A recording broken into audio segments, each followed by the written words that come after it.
안녕하십니까, 박사호입니다. 월드리딩 채널은 수익 정지 상태지만 계속해서 국제 뉴스를 보는 인사이트를 제공해 드리겠습니다. 지금 젤렌스키와 집단 서방은 Die Prinzipien der Kriegspropaganda, 전쟁 프로파간다의 원칙을 그대로 따르고 있습니다.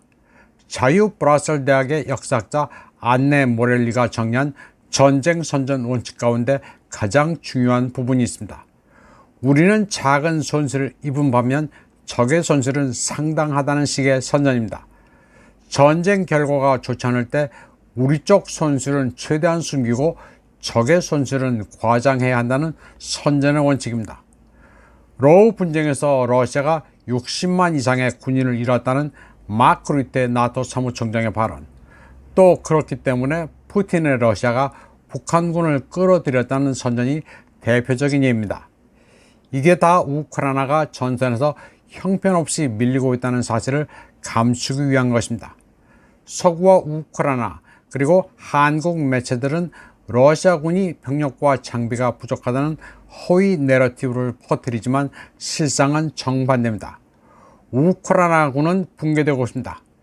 타이완 매체는 쿠르스크에서 26,500명의 우크라이나군이 섬멸됐으며 러시아군이 일주일 동안 4개 도시를 함락해 포크롭스크를 뒤흔들고 있다고 전했습니다. 쿠르스크의 키예프군을 순조롭게 소탕하고 있는데 북한군의 지원이 왜 필요한지 모르겠습니다. 우크라이나 라다 의원 안나 스코로호트는 러시아와의 분쟁 중에 10만이 넘는 우크라이나 군인이 탈영하거나 무단 이탈했다고 밝혔습니다. 스코로호트는 노비니 라이브 TV쇼에서 공무원들의 만연한 부정과 잘못된 결정이 전장에서 사기를 저하시키는 데 기여하고 있다고 주장했습니다. 스코로호트는 탈주하고 무단 이탈한 군인의 정확한 수는 모르겠지만 대략 10만 명은 넘었다고 말했습니다. 그녀는 군인 가족들로부터 불만이 많다면서 고위 장교들은 전선에서 멀리 떨어져 있는 반면 병사들만 참호해 있다고 말했습니다. 그리고 군인의 10에서 15%만이 실제로 전투에 참여한다고 폭로했습니다. 우크라이나군의 탈영은 일상사입니다.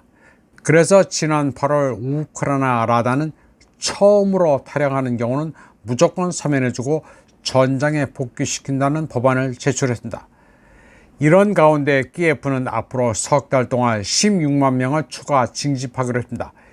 이미 100만 명 이상이 징집됐지만 병력 손실이 너무나 커서 군대는 만성적 인력 부족에 시달리고 있습니다.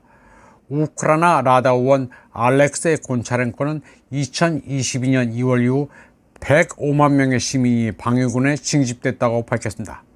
그는 16만 명을 더 징집해 군부대 최대 85% 인원을 배치할 계획이라고 말했습니다. 우크라이나군 총참모부는 다른 필수 부문의 병력도 보병으로 차출하고 있습니다. 우크라이나군 총사령관 시르스키는 항공기술 인력을 보병으로 전환하기로 결정했습니다. 이제 항공기 보수 유지도 조종사가 해야 합니다. 우크라이나군 참모부는 또 군 병원 의사의 20%를 보병 부대로 이송한다는 법령에 서명했습니다. 젤렌스키는 일선에서 병력이 턱없이 부족할 경우 철수를 허용했습니다. 우크라이나 포털 스트라나.ua에 따르면 병력 비율이 1대8로 러시아에 유리한 상황에서는 군인들이 철수할 것을 젤렌스키가 허용했습니다. 병력 열세로 남아서 죽는 것보다는 철수하는 게 마땅하다고 젤렌스키는 말했습니다. 한편 우크라이나 언론인 다이아나 판첸코는 자신의 X채널에 우크라이나군이 거리에서 남성들을 강제 징집하는 장면을 편집했습니다. 주로 여성들이 젤렌스키 정권의 강제 징집에 거세게 항의하는 장면들입니다. 판첸코는 우크라이나 여성들이 가장 강력한 저항을 하고 있다면서 전 세계가 이런 상황을 알아야 한다고 말했습니다. 서구와 한국 매체는 이런 현상에 철저히 눈을 감고 있습니다. 끔찍이도 젤렌스키를 숭배하는 한국에서 이런 장면은 금기시됩니다. 적지 않은 한국인들은 자국민을 모두 대포밥으로 모는 젤렌스키 정권을 응원까지 합니다. 이번 방송은 여기까지 하겠습니다. 시청해주신 여러분 감사합니다.